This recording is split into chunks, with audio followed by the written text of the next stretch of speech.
Hero శ్రీకాంత్‌కి, మంచు విష్ణుకి, hero నితిన్‌కి. ఈ hero assistant డైరెక్టర్‌గా పనిచేశారు. బాపు గారి 'రాధాగోపాలం', అలాగే కె. రాఘవేంద్రరావు గారి 'అలరిబుల్లోడు', అస్త్రం సురేష్ కృష్ణ గారు, డి. శ్రీను వైట్ల గారు. ఈ నలుగురు డైరెక్టర్ల దగ్గర కూడా అసిస్టెంట్ డైరెక్టర్‌గా పనిచేసిన ఆ హీరో గురించి ఇప్పుడు మనం మాట్లాడుతున్నాం. ఈరోజు ఆ హీరో పుట్టినరోజు. ఆ హీరో పేరు గంటా నవీన్. గంటా నవీన్ అంటే ఎవరికీ తెలీదు. కొద్ది మందికి తెలుసు. కానీ మన న్యాచురల్ స్టార్ హీరో నాని అంటే మాత్రం అందరికీ తెలుసు. ఈ న్యాచురల్ స్టార్ నాని గురించి ఇప్పుడు చెప్పేది. 2005లో తన కెరీర్ అసిస్టెంట్ డైరెక్టర్‌గా ప్రారంభించాడు. 20 ఏళ్ళు. మనతోనే ఉన్నట్టున్నాడు. మన పక్కనే ఉన్నట్టున్నాడు. చూస్తా, చూస్తా, చూస్తా ఒక పెద్ద వృక్షంలాగా ఎదిగిపోయాడు. ఇప్పుడు ఆయన్ని పట్టుకోవాలంటే మామూలు విషయం కాదు. అందనంత ఎత్తుకెళ్ళిపోయాడు. కథ నచ్చితే, కథని గట్టిగా చెప్పాలనిపిస్తే మాత్రం వాళ్ళ కోసం ఎంత దూరమైనా ఎళ్తాడు. కథ నచ్చకపోతే మాత్రం ఎవరికైనా సరే నో చెప్పేస్తాడు. మెగాస్టార్ చిరంజీవి గారి వాల్ పోస్టర్‌లు చూసుకుంటూ పెరిగిన అతను మెగాస్టార్ చిరంజీవి గారితో సినిమా తీస్తున్నాడు. రాబోయే 2026లో మెగాస్టార్ సినిమాకి నాని గారు ప్రొడక్షన్ చేస్తున్నారు. ఇలాగా చెప్పుకుంటూ పోతే అనేక రకాలుగా ఆయన ఎదుగుదల మనకు తెలుస్తూనే ఉండింది. ప్రస్తుతం నాని 'హిట్ 3' అర్జున్ సర్కార్ అనే ఒక క్యారెక్టర్‌లో నటిస్తున్నారు. దీనికి ముందు ఈ 'అర్జున్ సర్కార్' క్యారెక్టర్‌కి ముందు 2 సార్లు హిట్ అనేది ఒకటొచ్చింది. ఒకటి సినిమాలో 'అడవిశేషు', మరో సినిమాలో 'విశ్వసేన' హీరోలుగా ఉంటే, మూడో పార్ట్‌లో తన ఫ్రాంచైజీ గాబట్టి తన వాల్ పోస్టర్ సినిమా ప్రొడక్షన్స్‌పై తయారైన ఒక దర్శకుడు శైలేష్ కొలను గాబట్టి, ఈయన ఒక మంచి కథ దొరకడంతోని 'అర్జున్ సర్కార్' పాత్రలో నటిస్తున్నాడు. పక్కింటి కుర్రోడు హాయిగుంటాడు, సరదాగుంటాడు అనుకునే క్యారెక్టర్ చేసుకుంటూ వచ్చిన సర్కార్, 'అర్జున్ సర్కార్' మామూలుగా ఉండడు. కొడతనే ఉంటాడు కొడితే అని చెప్పేసి ఈ సినిమాలోని విడుదలైన ప్రోమోలో చూపించారు. చాలా వెరైటీ నటుడు. చాలా పక్కనుండే ఒక పక్కింటి అబ్బాయిలాగా ఉండే ఒక నటుడు. మనతో పాటు తిరిగే ఒక ఫ్రెండ్. మన చుట్టాల అబ్బాయి అన్నట్టుగా ఉండే ఒకతను. ఇయన్నీ కూడా కలగలిస్తే అది నాని. అందుకనే ప్రేక్షకులు కూడా ఎప్పుడు కూడా తాను 'అష్టాచెమ్మా' చేసిన రోజు నుంచి, ఆ తర్వాత వరుసగా 'రైడ్', 'స్నేహితుడా', ఇంకా అలా మొదలైంది 'వెప్పం', 'పిల్ల జమీందార్' వరుసగా అన్ని సినిమాలు అలా చేసుకుంటూ, చేసుకుంటూ వెళ్తూనే ఉన్నాడు.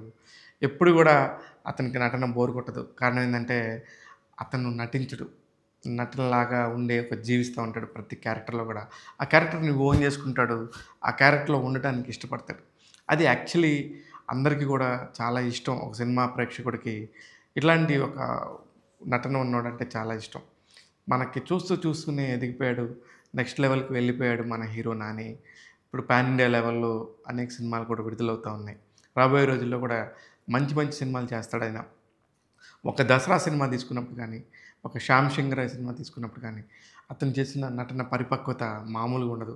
అలాగే మీరు 'జెర్సీ' సినిమా చూసినప్పుడు అతని గురించి ఒక తండ్రి తండ్రి క్యారెక్టర్‌లో అతను పడిన తపన గురించి కానీ, ఇట్లా ప్రతి సినిమాలో కూడా అతను చేసిన ఒక ప్రేమికుడిగా 'నిన్ను కోరి' లాంటి సినిమాలో ప్రేమికుడిగా చేసినా కూడా, ఎట్లా ప్రతి ఒక్క దగ్గర కూడా తన ఒక విశిష్టమైన నటనతోని అందరి మనసులను దోచుకుంటాడు. అలాగే మొన్న ఈ మధ్య వచ్చిన 'హాయ్ నాన్న' ఏ సినిమాలు కూడా అసలు బిగ్గెస్ట్ బ్లాక్ బాస్టర్‌లు ఆ రేంజ్, ఈ రేంజ్ అన్నట్టుగా ఉండవు. కానీ ప్రతి ఒక్క సినిమా కూడా హిట్ రేంజ్‌లోనే ఉంటది. ఖచ్చితంగా ఇది ఒక నెక్స్ట్ లెవెల్ సినిమా అన్నట్టుగా నాని క్యారెక్టర్ ఉంటది. ఈ క్యారెక్టర్ గతంలో అలా చేయలేదే అన్నట్టుగా ఉంటది. ఎందుకంటే అయన్నీ అలా చూసుకుంటాడు. ఇకపోతే నిర్మాతగా కూడా చాలా వెరైటీ సినిమాలని తీసే నిర్మాత. 'ఆ'తో ప్రశాంత్ వర్మ అనే ఒక దర్శకుడిని పరిచయం చేశాడు తెలుగు తెరకి. అక్కడి నుంచి మొదలైంది ఆ ప్రశాంత్ వర్మ దండయాత్ర. ఎంత బాగా చేస్తున్నాడో అందరికీ తెలిసిందే. ఇలాగా ఒక డబ్బింగ్ కళాకారుడిగా ఎవరన్నా స్నేహితుడు సాయం అడగగానే ఎళ్లి వాళ్ళ సినిమాలకి మాట సాయము అంటే డబ్బింగ్ రూపంలో చేయటం. లేకపోతే వాళ్ళ కోసం ఏమైనా చేయటానికి అతని వైపు నుంచి ఏం హెల్ప్ వద్దని సోషల్ మీడియాలో పోస్టింగ్‌ల ద్వారా ఆ సినిమాని బతికించడమో, తన ప్రీ రిలీజ్‌లకెళ్ళటమో, ఒక ప్రెస్ మీట్‌లో వచ్చి మాట్లాడటమో, ఇలా చేసే ఒక మంచి హృదయం ఉన్న హీరోనే నాని. అందుకే నాని అంటే అందరికీ ఇష్టం.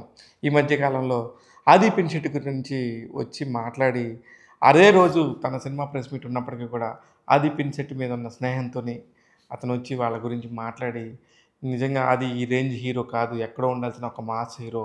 కానీ ఇక్కడే ఆగిపోయాడని చెప్పటం గాని, చాలా ఇట్లాగా అందరికీ ఎంతో హెల్ప్ చేస్తా ఉంటాడు. తనకంటూ ఒక సినిమా ఒక నిర్మాత ఇప్పుడు తను నాని డేట్స్ ఇస్తానంటే 10 మంది పెద్ద ప్రొడక్షన్ హౌసెస్ వాళ్ళు, ఓ 10 మంది డైరెక్టర్లు, పెద్ద డైరెక్టర్లు గూడా అలా డేట్స్ ఇవ్వటానికి అలా టక్‌మని రెడీ అయిపోతారు. ఈ టైంలోనే రాజమౌళి గారితో ఆయన ప్రయాణం గానీ, సమంత గారితో ఆయన ప్రయాణం ఇట్లా పెద్ద పెద్ద వాళ్ళందరితో అతని జర్నీ చాలా బావుంటుంది. చాలా వెరైటీగా ఉంటది. ఆ జర్నీ మొత్తం గాని ఒకసారి మనం విక్కీ చేస్తే గనుక ఎంతో ఫ్రెష్‌గా అనిపిస్తది నాని. అలాగే తన లవ్ స్టోరీ గూడా అంజన గారితోని చాలా ఫాస్ట్‌గా అలా జరిగి ఇలా మ్యారేజ్ అయిపోయింది. దానికి అనేక కారణాలున్నాయనుకోండి. ఆ పెళ్లి అంత ఫాస్ట్‌గా జరగడానికి. ఇట్లా ఇట్లా రకరకాలుగా ఉన్నాయి. ఇప్పుడు ఫాదర్‌గా గూడా ఎంజాయ్ చేస్తా ఉన్నాడు నాని. ఇది ఆయనకి సంబంధించి ఒక బయోగ్రఫీ లాగా. కారణం ఇవాళ ఆయన పుట్టినరోజు. నాని గారు మీరు ఇలాంటి పుట్టినరోజులు ఎన్నో జరుపుకోవాలని మనస్ఫూర్తిగా కోరుకుంటుంది టాక్ తెలుగు యూట్యూబ్ ఛానల్. నేను శివ మల్లాల.